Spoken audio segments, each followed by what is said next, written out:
আসসালামু আলাইকুম সবাইকে। আজকের ভাইভা ক্লাসে শুভেচ্ছা। আমাদেরকে অনেকেই অনুরোধ করেন, স্যার আপনি তো আমাদের জন্য অনেক ক্লাসগুলো নেন, তাহলে বিগত সালে যে ভাইভাগুলো এসেছে বাস্তবতা, এই ভাইভাগুলো যদি আমরা আলোচনা করতে পারি, পড়তে পারি, তাহলে আমাদের একটা ধারণা আসবে। এমন না যে ওই ভাইভাগুলো পড়লে আপনার 100% কমন আসবে। আপনাকে কেউ একজন বলতে পারে যে এইটা না বললে ভাই আপনি ফেলই করবেন, এই ট্রান্সলেশন না পারলে। আসলে এরকম কোনো কথা না। প্রাইমারি ভাইভাতে আপনার যদি আচরণ, তাই না, আচার ব্যবহার ঠিক থাকলে আপনি ভাইভাতে কখনো ফেল করবেন না। হতে পারে 1-2 নাম্বার কম পাবেন। আপনাকে 10 থেকে 12টা প্রশ্ন ধরা হবে সর্বনিম্ন। আপনি যদি একটা প্রশ্নও না পারেন, তারপরেও আপনি ভাইভাতে ফেল করবেন না, এটা মাথায় রাখবেন। একজনকে দেখলাম আজকে, এক শিক্ষক, সে বলছে কি যে এইটা না পারলে নাকি ভাইভাতে ফেল করবে, তার সেই ক্লাস দেখাই লাগবে। ওই রকম কিন্তু না। আমিও প্রাইমারিতে ভাইভা দিয়েছি, জব পেয়েছি, ছেড়েছি, হ্যাঁ, এটা বিষয় না।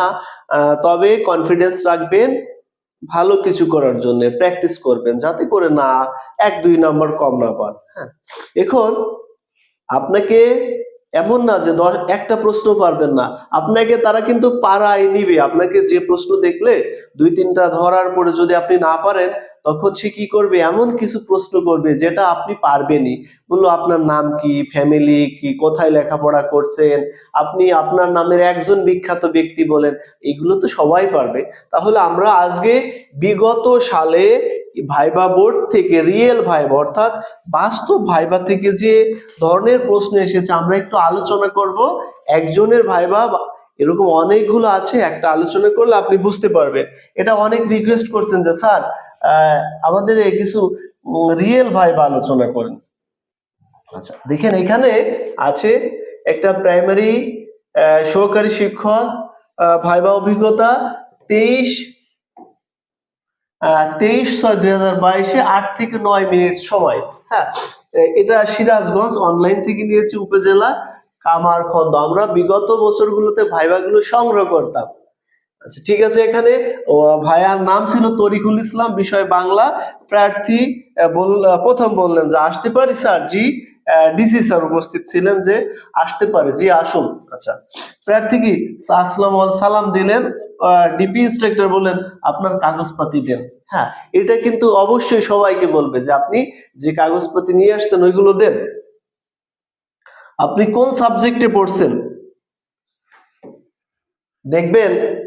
এইখানে যে যে বিষয়গুলো আছে না, সিমিলারলি এইরকম প্রশ্ন আপনাকে করবে। কথাটা মনে রাখেন কিন্তু। কোন সাবজেক্ট পড়ছেন? ও বাংলা। আপনি যে সাবজেক্ট, ডিসি স্যার বললেন চর্যাপদ কাকে বলে? চর্যাপদের একটি পংক্তি, দুইজন কবির নাম বলেন। খুব কমনই একটা প্রশ্ন, চর্যাপদের একটা পংক্তি ধরতেই পারে, দুইজন কবির নাম।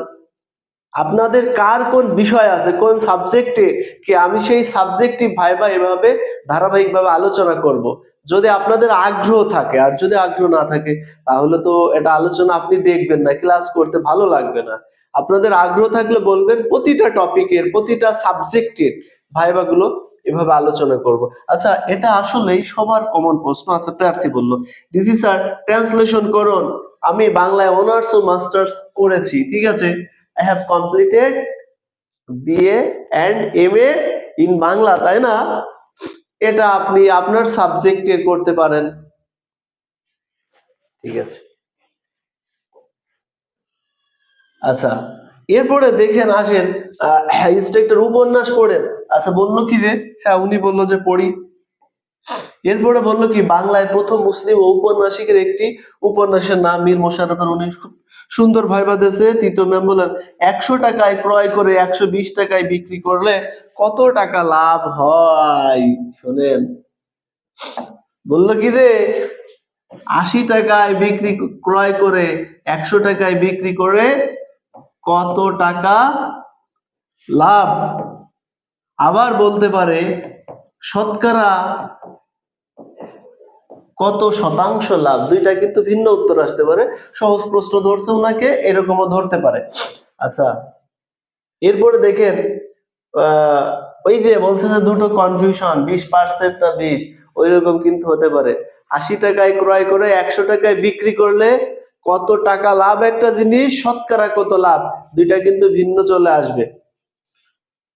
আচ্ছা, আরো কিছু ধরছিল মনে নেই, ভাইয়া বললো বয়স আছে কতদিন, 6 মাস, আপনি আসেন সালাম দিবেন। ধন্যবাদ সবাইকে, ভালো থাকবেন, পরবর্তী ভিডিও দেখার জন্য আমন্ত্রিত আপনাদেরকে।